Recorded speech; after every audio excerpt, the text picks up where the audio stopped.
Congratulations మావా. ఎందుకు పెళ్ళి ఆగిపోయినందుక? ఆగిపోయిందా? ఆలోచించుకోవడానికి కొంచెం టైం కావాలంట. ఏమా ఇక్కడ దాకా రాకుండా ఆలోచించుకోలేదా? నువ్వు ఊరుకరా. వీటితో పప్పులు పార్టీలు తిరిగినప్పుడు ఆలోచించుకోలేదా? నువ్వు ఊరుకరా మావా. మన అబ్బాయిలు అమ్మాయికులు కాబట్టి వీళ్ళు మన జీవితంతో ఆడేసుకుంటున్నారు. అయినా కాలం ఎంత మారిపోయింది సార్. ఒకప్పుడు చివరిదాకా వచ్చాక అబ్బాయిలు హ్యాండ్ ఇచ్చేవారు, ఇప్పుడు అమ్మాయిలు హ్యాండ్ ఇస్తున్నారు. నాగరికత నాగరికత అంటూ నాశనం అయిపోతున్నారు కదా మీరంతా. మీకు ప్రేమించడానికి ఒకడు, పెళ్లి చేసుకోవడానికి ఒకడు, ఆఫీస్లో ఒకడు, ఇంటి దగ్గర ఒకడు, ఆఫీస్లో డ్రాప్ చేయడానికి ఒకడు, ఆఫీస్ నుండి ఇంట్లో డ్రాప్ చేయడానికి మరొకడు. ఎవరు నాన్న అడిగితే కొలిగ్ అంటారు, కొలిగ్ అడిగితే ఫ్రెండ్ అంటారు, ఫ్రెండ్ అడిగితే బాయ్ ఫ్రెండ్ అంటారు, బాయ్ ఫ్రెండ్ అడిగితే మళ్ళీ మా ఇంట్లో వాళ్ళంటారు. వీకెండ్ వస్తే చాలు దీనమ్మ జీవితం ఒక్కొక్కరిని ఎగరేస్తున్నారు కదే.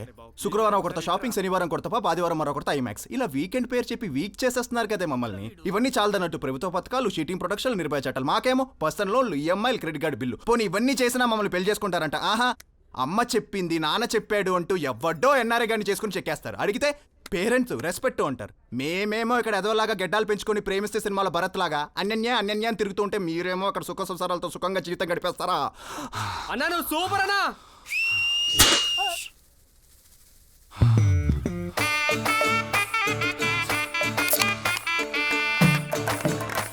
రవి, ఇప్పుడు చూడు, పాప సారీ చెప్పి పద పెళ్లి చేసుకుందాం అంటుంది. అది ప్రియా. ఇంకెప్పుడు నీ మొహం చూపించుకో. ప్రియా,